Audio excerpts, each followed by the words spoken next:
Hello, everybody. It's Wednesday, April 15th, and we have finally reached the end. That is right. It is time for Chapter 8. And today we're going to be reading Chapter 8 of The Moon is Down, the last chapter in the novel. And before we get into the essential questions for today's reading, I just have to say I have thoroughly enjoyed making these videos for you, and I wish we could be discussing this book in person. I know this is not the ideal form, and I am sad that I don't get to hear all of your wonderful opinions about the story. But I have really enjoyed getting a chance to make these videos. So today, as we wrap up the story, two questions I want to really draw your attention to. These are really the essential questions of the unit. Freedom and democracy. Why is democracy the most human and most humane form of government? I want you to consider that today as you're reading the chapter. And then we've been hinting at this idea of martyrdom throughout the story, but when is martyrdom? Giving up your life, sacrificing your life, for a cause, when is that an appropriate choice? So consider those questions as you read. Another thing I want to talk about before we read today is this allusion that exists really throughout chapter 8. There's an allusion to a Socratic dialogue called apology. And if you don't know about Socratic dialogues, I'm not talking about everybody sitting in a circle and having a discussion in class. I'm actually talking about the ancient Greek philosopher Socrates, the father, in many respects, of contemporary philosophy. So Socrates was an Athenian. He lived in Athens. He was a Greek, and he said some things about the Athenian government. He had some negative views of the way the government was run. And so eventually he angered the wrong people, and he was forced to drink poison by that Athenian government. And so his defense in front of the people of Athens is recorded in Apology, which really just means defense. And it was written by one of his students, Plato. And Plato was the one who wrote and collected many of Socrates' works, also wrote some pretty famous philosophical texts himself, like the Republic. So the characters in the story today are going to be talking about apology. They're going to be talking about this dialogue, and they're going to be remembering specific lines from it. So what I'll do is, as an optional activity, I'm not going to force you to do this, since you only have 45 minutes to work on my class, but I'm going to link to this Socratic dialogue. I'm going to provide a link to the apology. If you'd like to read it and understand more about it, you can. But that's what the allusion is referring to. So if you're confused, like, what's this thing they're talking about with Socrates, that's where it's coming from. And we'll make some connections to it later in our discussion. So at this point, you can go ahead and pause the video like you have 7 times before, and you can read Chapter 8. Chapter 8 is certainly on the shorter side, but I want you to dig in and look at Chapter 8. When you're done, I want you to go ahead and complete that reading guide, and it should take you about 20 or 25 minutes. So I will see you back here when you're finished. All right, welcome back. You have finished The Moon is Down. Congratulations. You only have one story left to read this year for your English class. You're making some great progress. What I want to talk about today is obviously the ending, and some important details about the ending. So there's really 3 final ideas that I have for discussion today. We're going to talk about Mayor Orden. He is, in many respects, the protagonist of this story, although I might argue that the town itself is the protagonist, but he represents the town. And so I want to notice the change and some subtle changes that take place within Mayor Orden. We're going to talk about that idea of martyrdom, of becoming a martyr, and the choice that Mayor Orden ultimately makes, and some of the ideas behind that choice. And then finally, if this book is John Steinbeck's pinnacle work of democracy, if it is really highlighting and putting democracy and freedom on a pedestal against the face of cold, tyrannical steel, then why does democracy triumph? Why does freedom triumph? That is going to be an important idea to get to from the text. So let's hop over to Chapter 8. So if you have your books, go ahead and pull those out. And I want to highlight a few key passages and key sections for us to consider. We're going to start actually on page 104, which is the second page of the chapter. And it's when Dr. Winter and Mayor Orden are gathering for the last time. Mayor Orden opens the door, and he stood in the doorway. He ignored the sentry and brushed past him and stepped into the room. Now, this is a very subtle, small, minor detail, but I think it highlights the change that's occurring in Mayor Orden, or that has occurred over the course of the story. You see, Mayor Orden begins this novel back in chapter 1 is this very unsure, unconfident, inexperienced old man, right? I mean, his wife is more worried about plucking the hair out of his ears for this meeting with the invaders, right? He is bowing to the authority of the invaders. He lets them take over his home. But now what he's doing is he's defying them in subtle, small ways, right? He ignores this guard, this sentry, that is a soldier of the invading army that's set up there to prevent meetings such as this, right? Rather than bowing now to the authority, Orden ignores it. He doesn't care about it. He's going to do what he thinks is right, regardless of what the authority says. And this conversation that Orden and Winter, and Annie is there as well, begin to have really highlights the change, as well as begins to show us some of the reasons that he wants to become a martyr. The very bottom of 105, he knows what's going to happen. He's very clear. And he says, I am afraid, right? I've been thinking of ways to escape, of ways to get out.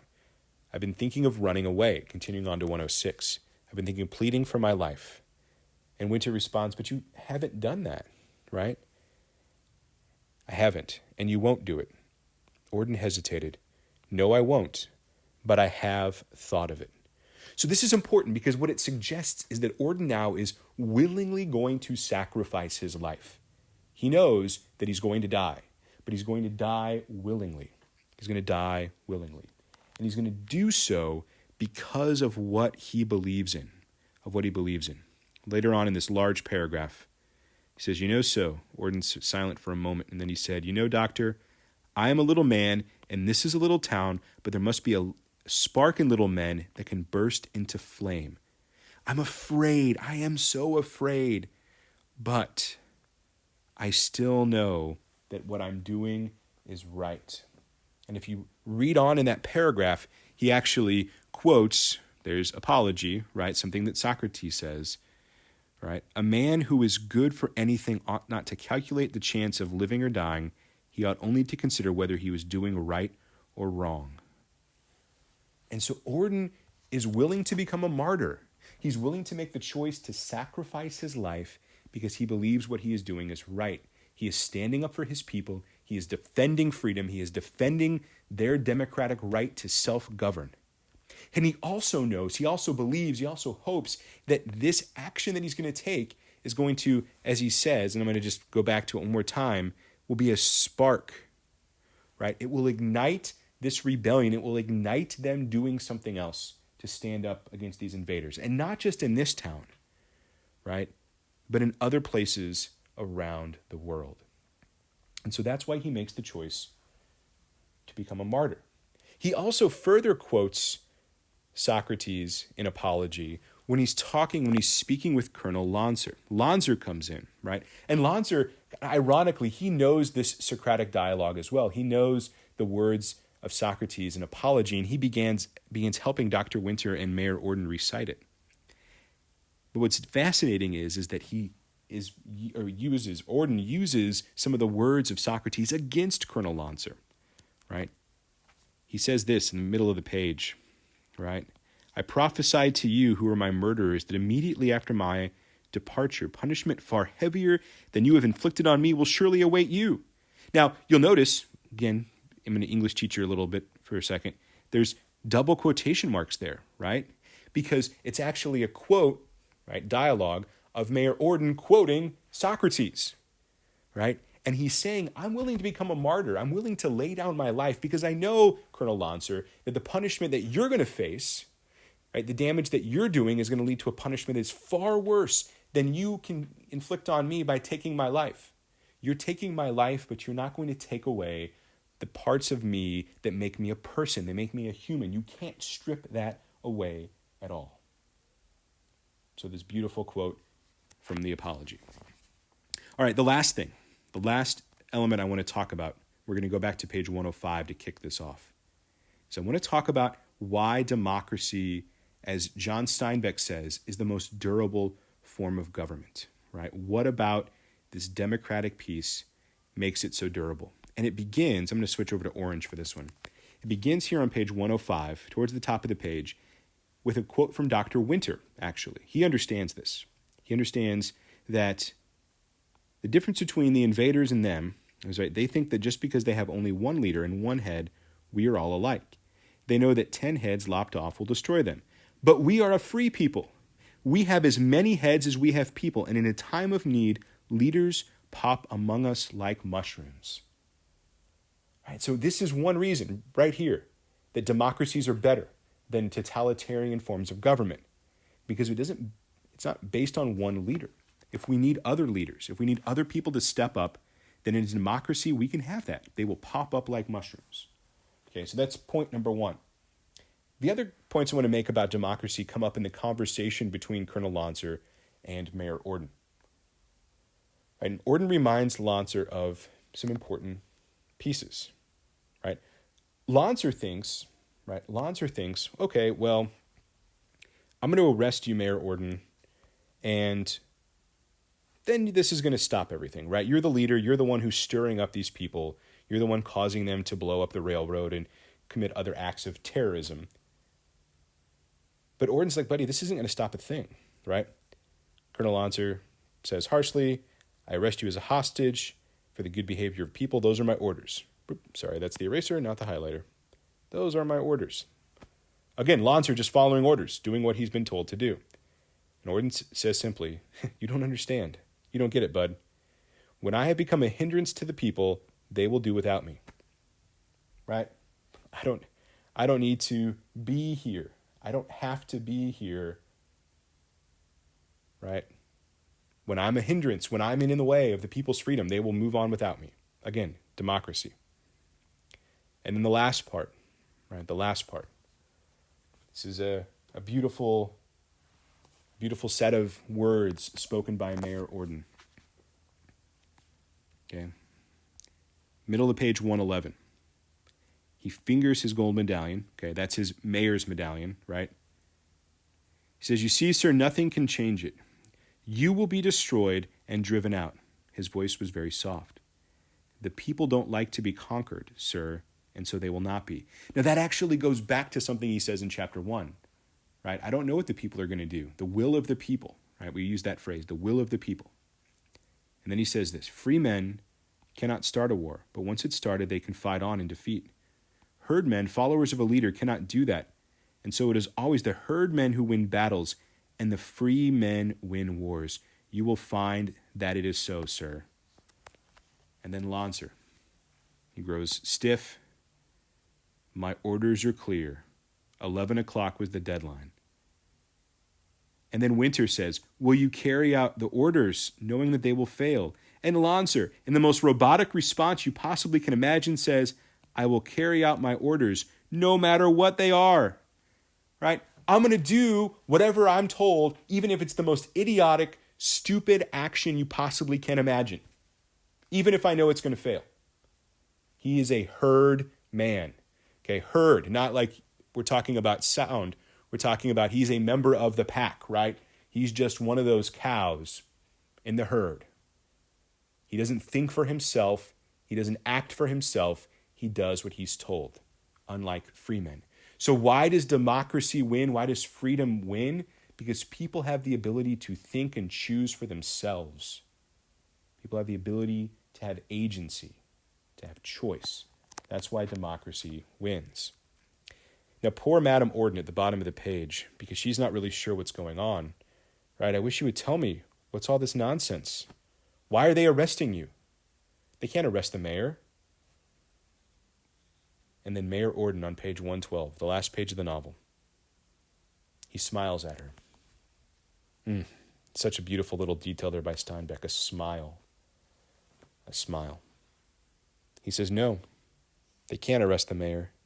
The mayor is an idea conceived by free men. It will escape arrest. And students, if you understand that line, the mayor is an idea conceived by free men. It will escape arrest. If you get that, if you understand what's going on there, then I think you can understand this entire book. You can understand what is happening in this novel from page 1 to page 112. And then the beautiful other little detail besides Mayor Orden's smile is what happens right after Mayor Orden utters those words. It will escape arrest, and then from the distance there was a sound of an explosion. The echo of it rolled to the hills and back again. right? Boom! The dynamite goes off. The mayor will escape arrest, and the people will not be conquered. This is the sign of the rebellion. Right? This is the sign that Mayor Orden was absolutely right. The sound of the explosion represents this fight for freedom. So again, on the screen, you'll see two of those key quotes from the end of the novel about free men versus herdmen and about the idea of the mayor, right? So why is democracy the most durable form of government? I hope you have a chance to think about that question. Obviously, we'll be talking about it and writing about it in the subsequent days. But that really is the core, the essence of this particular book. Well, that's all I have to say. I'd love to hear some of your thoughts about this novel. I know you might have to hop into my office hours or send me an email or give me a private comment on Google Classroom, but feel free to share your opinions about the story. This was certainly a less well-known John Steinbeck novel. This is not Of Mice and Men or The Grapes of Wrath, but I have to say that I find there to be a lot of value and power in reading this book together. So let me know what you think. And then finally, tomorrow, there won't be a video tomorrow. Tomorrow, what you're going to be doing is a discussion post. So just like what we did on Tuesday, where you had some readings to conduct and then a discussion post. Tomorrow, I'm going to ask you the essential questions of the unit, basically. I'm going to post those as discussion questions. And you're going to be answering 2 of the 3. So there's 3 questions in total. You'll be choosing 2 of them. And I want your answers to be a little bit more involved, a little bit more in depth.